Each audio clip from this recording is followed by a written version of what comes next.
Let's talk seed starting supplies today and how you can do it on a budget and really not have to spend a whole lot if you don't want to. This is my poor setup. Bear with me though, because it is winter. I haven't started seeds yet, and this is kind of the catch-all where I've got some of my citrus plants and I keep all my seeds. And so these are just shelves that I bought. 2 of them sit up here on top of this counter. Now, if I had shorter lights, I could actually stack these up and have more spaces, but this works really well. They're 4-foot shop lights. They're probably not the best bulbs in them for growing. I don't believe I have like actual grow lights, like grow bulbs in them, but they do work.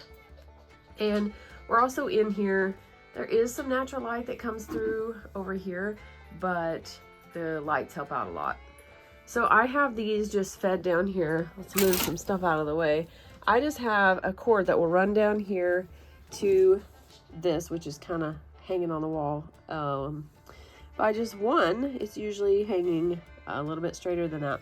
But I have a timer that I put in here, and then I connect my lights to it, and I can set a timer for however long, whenever I want them to come on, go off, all that good stuff. I don't have to mess with that once they're put in here.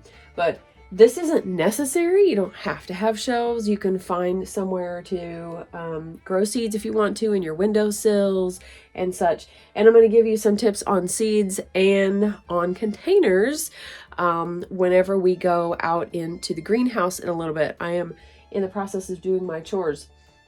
So I have saved seeds. I have seeds I've purchased. I just got more seeds, and so that is one thing you can do as well. I have a grow mat in here that I haven't really used. I tried it on a flower, and I didn't like spend enough time paying attention to that. So, but that's stuff that's not necessary, especially if you're starting out or if you just don't want to set up like this. And there's actually a lot of seeds that can be started in the ground that you don't have to start, indoors. I will have a ton of tomatoes come up, so those can be started outside.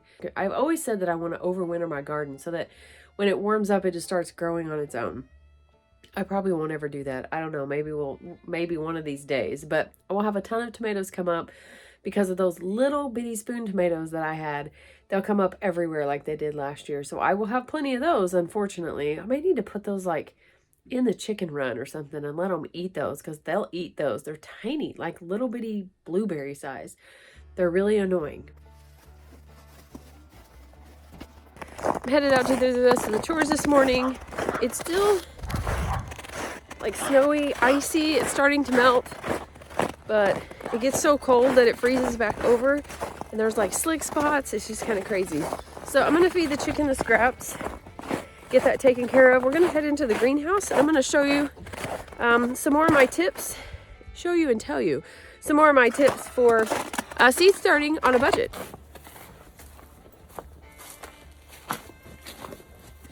Okay, I got the eggs, went ahead and took care of the chickens, gave them water, all that stuff. So I was looking for somewhere to set these eggs down in here while I'm in here, and I won't forget them. Now, my greenhouse is kind of a catch-all too. I've got some things hung up in here to keep stuff out of the weather, but one of my tips for budget seed starting are these right here. I know they're plastic, I know that, but if you buy greens or anything in these, you can keep these. And instead of throwing them away and them going out, somewhere in the trash, we can't actually, while it says you can recycle them here, they actually don't like these. And so I'm not really sure what they do with them if I put them in the recycling. So I save a lot of these, especially these with the lids. They're actually pretty handy.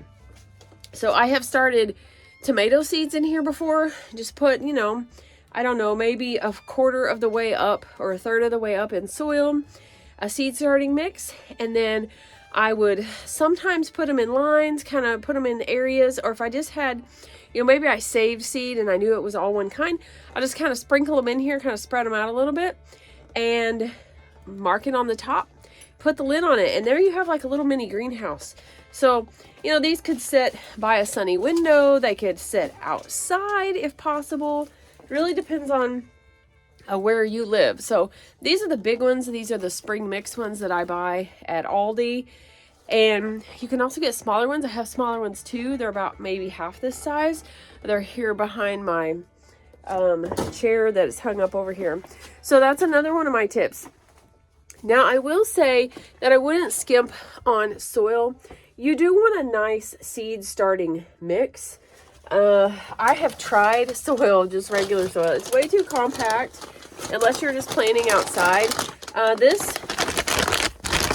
This is the one that I like. This is an organic blend of seed starting mix, and I buy this. I have like, I don't know, 1.5 bags. So I still have some from last year. And I like that it's OMRI, O-M-R-I tested. Means that it doesn't have some nasty stuff in it. So if you want to look that up, you can. This I like because it's nice and light. I don't have to mix it. And this makes a really good starting mix for pots and things like this.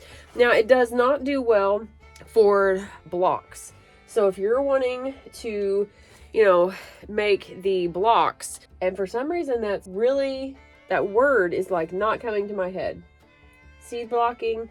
Anyways, when you make the blocks, let me see if I can find mine.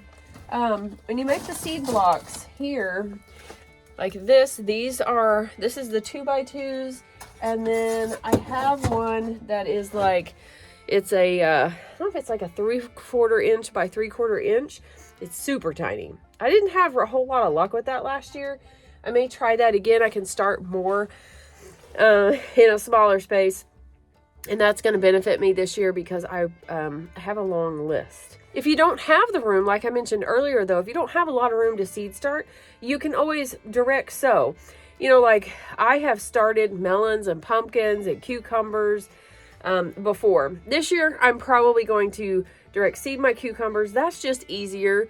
I may direct seed the melons and the pumpkins. I like to see though if the seed's going to germinate, because I do have some older seed. So it germinates and then I know it's good. So those are okay, but they don't have to be started.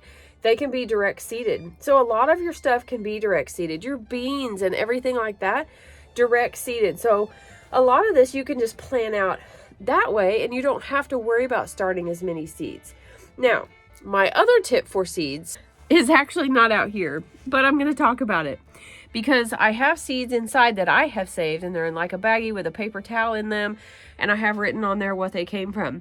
So I saved seeds from peppers. You can save seeds from tomatoes, cucumbers. You can save seeds from just about anything that is not been treated or something like that. So I buy mostly organic produce, so I save some of those seeds. So if I have a bell pepper that I really like or a lunchbox pepper that I really like, I will save those seeds. Another thing is, if you do buy seeds, like I buy jalapenos from Baker Creek Seeds, and I love those. They have a good flavor, but they don't have that real hot spiciness. So I really like those, and they look pretty and stuff, and I've canned them and they grow really, really well. So if you don't want to, you know, keep buying the seeds, then make sure to save them. Peppers and tomatoes are so easy to save seeds from.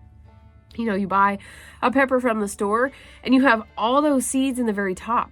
That'll last you for a while if you lay those out like on a paper plate or a paper towel and let them dry. Always label them and put the year, because you don't want to forget that, and you will forget it, trust me. So you want to make sure you label all that. But it's just a really good way of saving those seeds in a budget fashion, I guess you could say. God provided all this food for us, and he provided a way for it to produce its own kind. And I find it so fascinating, and it's what we should be doing. We should be, you know, saving as much seed as we can and using that seed. And I love it because it also acclimates that plant more closely to, say, your climate, your region. As you plant and as you save those seeds, you know, it can kind of change to fit your climate better. So it's really cool how God, you know, he made all these plants and all this stuff for us to use and eat and enjoy. And I think it's so cool. So My garden is still covered in snow. It won't be after today, though. We're supposed to get up into the 40s and tomorrow into the 50s, which is crazy. It's been so cold. And then we're going to have like a brief peak of spring. And then it's supposed to, I believe, rain and get down into the teens and single digits Sunday and Monday. So it's going to be super fun. So I'm going to get out today and tomorrow and probably do some stuff. I'm going to have the grandbabies tomorrow, so we're definitely going to get outside. Probably get a little muddy because it's going to be so messy. But we plan to have lots of fun. Be sure to leave your tips below. If you have any tips that you like to use to kind of keep a budget going, or kind of start your garden where they're not spending a bunch of money buying plants and everything like that, be sure to leave those below. Be sure to like and subscribe, and don't forget to be lovely lights today.